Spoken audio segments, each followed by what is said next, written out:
Hi, it's Alyssa with Holistic Living. Welcome to June's tarot read. So I usually have the tarot reads out at least the first through the third of the month, but this month I was guided to wait an extra week. So I did. I always go with what I get from my guides.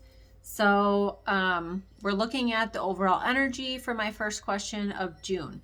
So I always ask, what is the overall collective global energy for June?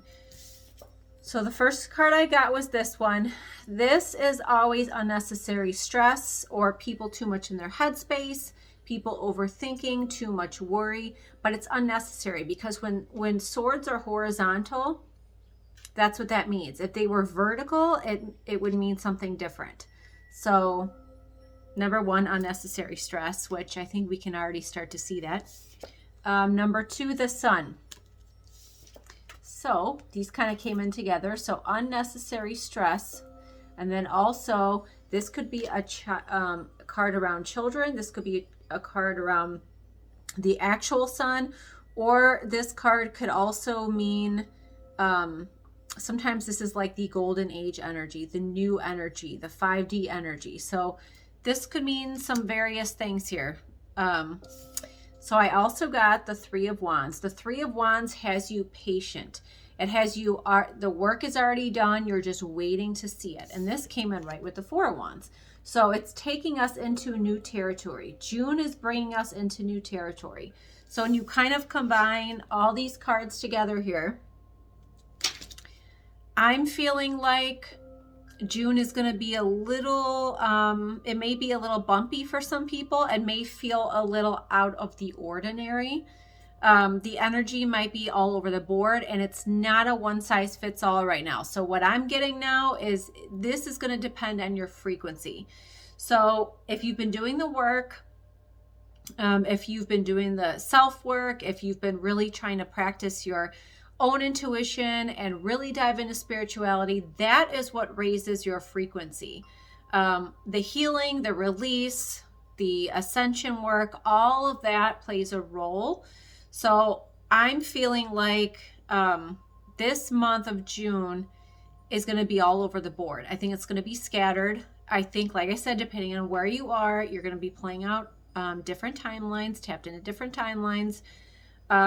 I feel like what's happening right now is it's forcing those people who are in a lower frequency, who have not gotten it yet, who are still completely asleep. It's forcing them out of it. It's like a big snap.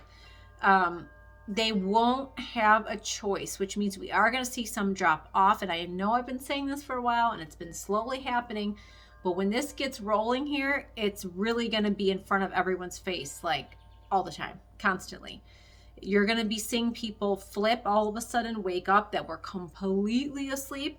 You're going to see people just choose to exit. You're going to see people that are going to have to experience towers in order to get them to wake up. So I get that if you haven't been doing that slowly, it's going to be really rough for you, is what I'm gathering here. If you've already been doing that, then it's not going to be as rough. It's not going to be as tragic. It's not going to be as, abrupt, because I feel that people, have been given a lot of time to get it together. They've been given a lot of time to ascend and work on it.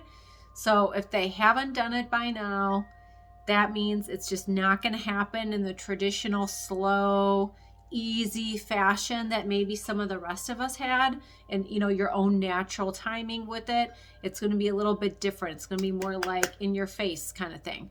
So I get to that what's happening now is that the darker energy that has been on Earth, I should say was on Earth, is gone. It's eradicated. Galactics help with that. People like me who have been trained in many, many lifetimes have help with that. Light workers have help with that, just holding down the higher vibrations. Everyone has had their part in that. So now that they're gone, it's dealing with the people who were pulling from that energy. So it's getting them to switch. It's getting them to wake up. It's getting them to ascend. It's getting them to recognize the darkness within themselves and fix it.